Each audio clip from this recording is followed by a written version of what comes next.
Let's see if my head is oily.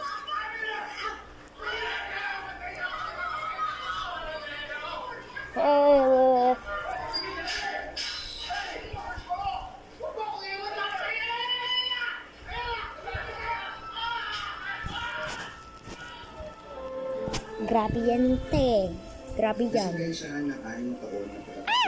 Kailangan ko mo oily test. Grabe, hindi.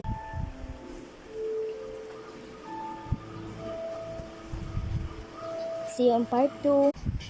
Thank you guys, part 2 na oily test na para bago pa ko nagpataha. Wait lang ha. Maganyan pa ako. Later lang.